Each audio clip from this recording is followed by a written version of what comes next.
aí galera, meu nome é Everton Luiz, sou supervisor técnico da Takal e técnico em motores. E hoje nós vamos falar um pouquinho sobre válvulas, entender onde está localizada a válvula, do que ela é feita, como que é feita a concepção das válvulas, como que é construída as válvulas e quais são os principais problemas que pode ocorrer com a válvula, que você também pode sentir isso no desempenho do seu motor. Tá joia? Então, vamos lá. Aqui a gente tem o cabeçote, esse é o motor VHC do Corsinha, aí, os GM, Celta, quem tem. E esse é o motor que tem um único comando, o famoso OHC. Aqui na parte do cabeçote em si, a gente tem as válvulas que estão aqui na parte interna do cabeçote. Depois eu vou desmontar e vou mostrar para vocês. Aqui na parte superior a gente tem os balancins, que trabalham em conjunto com as válvulas e também os tucho hidráulico. Esse sistema trabalha dessa forma. A gente também tem outros sistemas que não tem o tucho hidráulico. E tem outros sistemas que tem o tucho de copinho que não tem o balancim. A atuação do comando, ela vai direto na válvula. Nesse caso aqui, ela usa sim o balancim. Então aqui a gente tem um comando, só para exemplificar para vocês, ele trabalha exatamente dessa forma. Ele fica posicionado em cima desses roletes, que estão acoplados, alojados no balancim, e ao rotacionar, ao girar, o comando ao ser tocado, conduzido pelo virabrequim, ele vai forçar o balancim. Forçando o balancim, ele vai consequentemente empurrar a válvula para que ela sofra abertura. Quando o motor está iniciando o seu funcionamento, esse abrir das válvulas não vai ocorrer de imediato. Por quê? Porque o tucho ele vai estar descarregado. Então, depois que o motor tiver alguns segundos de funcionamento, que o tucho carregar isso nos seus primeiros segundos, você já vai conseguir ter a abertura por completo da válvula. Uma coisa a se atentar já nesse ponto é que montar o motor com o tucho totalmente carregado vai permitir com que você, na primeira partida, abra as válvulas. E aí não vai ser só uma ou outra, vai ser todas estarão abertas. Então, se isso ocorrer no pistão que estiver já próximo do ponto morto superior, eu vou correr o risco de ter o contato do pistão com a válvula. Então, se atentem nisso. Então, nesse sistema aqui, a gente tem o balancim, tem o tucho hidráulico e temos a válvula que ela é sempre retornada pela mola. Então, ela é normalmente fechada. Através do acionamento do CAMS, que é do comando, que eu vou ter a abertura da válvula. Então, esse basicamente é onde está localizado a válvula e a gente vai tirar ela aqui para dar uma olhadinha mais de perto e ver como que é feita a construção dessa peça.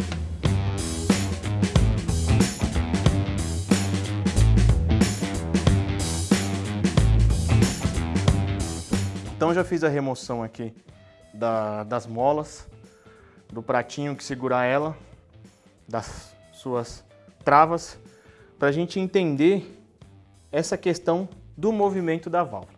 Então, quando o motor está em funcionamento, que o comando de válvula está girando sobre a válvula através do balancinho, através de um tucho de copinho, enfim, ou sem tucho mesmo, só através do próprio balanço mesmo e o comando de válvula, é esse movimento que a válvula vai fazer dentro do motor, certo? De abrir e fechar. E de forma alternada, elas não vão abrir as duas ao mesmo tempo. Tem uma fração de segundo em que as duas elas vão ter um cruzamento de abertura, mas bem curto, isso no olho é difícil ver. Mas aí a gente vai ter aqui a abertura delas. Qual que são as questões que implica na montagem, na manutenção do conjunto de válvulas que a gente tem que se atentar? Quando vai se fazer a montagem do motor que eu comentei com vocês e o tucho ele está totalmente carregado, ou seja, não dá tempo dele se regular de acordo com o tamanho da válvula, com a condição da válvula, a válvula ela já vai estar no primeiro funcionamento do motor nessa condição, aberta. Pode ser que as duas estejam abertas. Se elas estiverem nessa condição, quando o pistão ele subir no ponto morto superior, consequentemente vai ter o choque entre o pistão e a válvula. Então, eu vou ter um problema de empenar a válvula. Não vai ser uma coisa, pode ser que não seja uma coisa tão grotesca, mas já vai ser o suficiente para eu ter um problema de vazamento de compressão. Então, depois dessa situação, depois dessa circunstância, a válvula entortou e o que vai acontecer com o motor? Ele vai estar falhando, ele vai estar um motor mais fraco. E o que é isso? A combustão, para ela ser perfeita e para o motor ter força, as válvulas elas precisam estar perfeitamente fechadas. Ela não pode nem estar um pouquinho aberta e também no assentamento dela não pode ter falha alguma. Para que quando o pistão empurrar toda a mistura contra essa região, que é onde ocorre a combustão, as válvulas elas estejam perfeitamente fechadas e a combustão não vaze entre a válvula e a sede, ok? Então, se a válvula estiver torta, eu vou ter o motor falhando.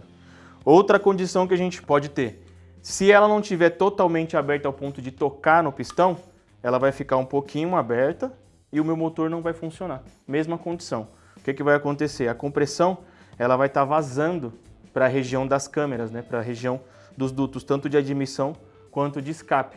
Eu não vou conseguir fazer com que o pistão tenha força através da combustão para descer para o ponto morto inferior, que é a parte de baixo dele. Então, elas precisam estar perfeitamente fechadas. Outro problema que a gente pode encontrar é quando a compressão ela também vaza pelas válvulas. Não é um vazamento tão grande ao ponto de fazer com que o motor venha a falhar, mas é o suficiente para queimar a válvula. Então, em alguns casos, essa região da válvula vai estar totalmente danificada, com um furo, praticamente, ou deteriorada nessa região. Por quê? Porque toda a compressão, por mais que aparentemente esteja bem vedada, ela vai vir contra a válvula. Se ela encontrar qualquer brecha que seja, a compressão ela começa a entrar entre a válvula e a sua sede e acaba passando para o coletor de admissão ou o coletor de escape e danifica toda a válvula. Então eu causo uma erosão aqui na região da válvula e um desgaste prematuro dela. Outra condição que a gente pode observar é quando eu uso um combustível inadequado. O que esse combustível inadequado ele pode causar no motor? Ele pode gerar borra. Então o que acontece? Ele não consegue queimar totalmente o combustível inadequado e ele acaba acumulando combustível na cabeça da válvula. Só que não um combustível puro, combustível que queime. Ele acaba acumulando ali só os resíduos daquilo que estava impuro no combustível, seja na gasolina ou no álcool. E essa impureza ela vai criando uma crosta, né, na válvula. Vou até tirar uma válvula aqui para vocês entenderem melhor. Ele vai criando uma crosta nessa região. E é justamente essa região que tem a função de causar a vedação da válvula. Então essa região em contato com a sede, que também tem um ângulo, geralmente de 45 graus, se ela estiver impregnada de borra, isso também vai fazer com que a válvula não feche perfeitamente e o motor também vai promover falhas, vai gerar falhas, certo? Outra condição que a gente pode encontrar nas válvulas é o desgaste da haste. Esse motor ele já tem uma certa quilometragem, não usava um combustível adequado, porque o combustível também auxilia na lubrificação da haste, e ela sofreu um desgaste demasiado. Fez a manutenção no cabeçote e não trocou a válvula e nem trocou as guias. O que acontece? Eu vou ter uma folga entre a haste da válvula e a guia. E o que vai acontecer com isso? Essa válvula ela vai trabalhar vibrando. A válvula ela trabalha constantemente rotacionando. Ela tem uma construção para trabalhar girando. Ao mesmo tempo que ela está girando, se ela tiver uma folga muito grande entre a guia, onde está a guia da válvula? Lá dentro do alojamento da válvula tem uma guia. E é por essa guia que a gente consegue orientar a válvula para que ela suba e desça sem se perder, né? Então, justamente para que ela tenha esse movimento retilíneo aqui. Quando eu tenho uma folga demasiada, o que acontece com esse movimento? Ele começa a ter vibrações. Essa vibração não vai danificar a válvula, ou talvez não gere nenhum problema de falha no seu motor. Mas qual que vai ser o problema dela? A gente vai ter um problema na vedação da válvula. Na parte superior da válvula a gente tem retentores. Por quê? Nessa região aqui superior a gente tem lubrificação, a gente tem lubrificante, a gente tem óleo. Na parte de baixo, onde eu mostrei para vocês, é a combustão. Então lá já está a mistura de ar e combustível. O óleo não pode ir para aquela região. O óleo não pode queimar junto com o combustível, porque isso causa danos ao sistema, à câmara de combustão. Então esse retentor existe para manter o óleo nessa superfície. Se eu tenho uma válvula com folga, eu tenho vibração na válvula e essa vibração, consequentemente, vai danificar o retentor. Ela não vai deixar com que o retentor vede corretamente a movimentação dela. Então, o movimento de subida e descida, ele vai acabar carregando o óleo através da haste da válvula. E isso vai chegar até a câmara de combustão e o motor vai começar a fumacear. Então, a fumaça que ocorre nos motores, ela pode ser também proveniente, uma fumaça cinza azulada, ela pode ser proveniente de um problema não diretamente no retentor, mas na válvula. Então, quando se tem um problema de consumo de óleo no motor ou fumaça no motor, duas questões que tem que se avaliar. Tanto os retentores, quanto a espessura da válvula, o desgaste que ocorre na válvula. Porque não adianta nada você trocar o retentor e a válvula permanecer com desgaste. O que vai acontecer? Você vai ter o mesmo problema. Então, muita atenção na questão do desgaste que ocorre na válvula. Outra questão também importante que ocorre, eu vou mostrar para vocês aqui como que a válvula fica, é o famoso flutuar das válvulas. O que seria isso?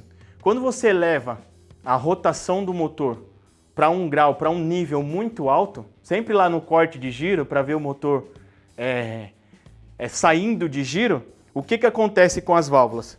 O movimento de subida e descida, ele aumenta numa frequência tão grande que a válvula ela já não fecha mais. Ela fica aberta. Isso é o flutuar das válvulas. Se ela ficar totalmente aberta, o que vai acontecer? Ela vai ter um encontro indesejado com o nosso amigo pistão. Então você também vai ter um problema de quebra de válvula. Então, muito cuidado com as altas rotações dos motores, ficar colocando o motor sempre no limite. Já existem alguns motores que têm um corte de ignição para quando o motor é levado para grandes rotações, mas tem outros motores que não, então o fato de fazer isso vai fazer com que as válvulas flutuem. Uma das coisas que ocorre quando vai se preparar um motor é que essas molas que prendem as válvulas, que seguram as válvulas, que retornam a válvula para a parte superior, elas são trocadas por molas. O que acontece com motores quando se vai preparar ele é que troca essa mola que faz o retorno da válvula. Então, para que a válvula não flutue, para que ela tenha resistência em altas rotações e feche, essa mola é trocada. Então, coloca-se uma mola mais resistente. Mas nos motores mais comuns é a mola usual. Por quê? Entende-se que ninguém vai ficar levando o seu motor a altas rotações. Então, muito cuidado ao elevar o motor para altas rotações, porque isso pode implicar em um problema na válvula. Depois que elevou o motor para altas rotações, a válvula entrou em contato com o pistão, empenou, a partir daí seu motor vai começar a apresentar falhas. Então, muita atenção quanto a essas questões. A válvula é uma peça que é elementar para o sistema do motor, então a abertura e fechamento dela precisa estar dentro do padrão. Cuidado também com a questão do sincronismo do motor, pois também pode interferir na abertura dela e pode também promover o choque com o pistão. E cuidado com essa questão da alta rotação. Então os motores têm o limite, obedeçam o limite para que você não tenha problemas futuros. Tá ok? Então nos vemos numa próxima. Não esquece, curte o vídeo, se inscreve no canal, ativa o sininho e indica esse vídeo aí para o seu amigo que fica lá tirando o motor de giro, o motor original, pô. Ele vai ter um problema futuro aí, o motor vai começar a falhar do nada, ele não vai saber o que é. Aí vai ter que levar o motor para a retífica e, consequentemente, comprar nossas peças. Beleza? Então se atente a isso aí. Até uma próxima, pessoal.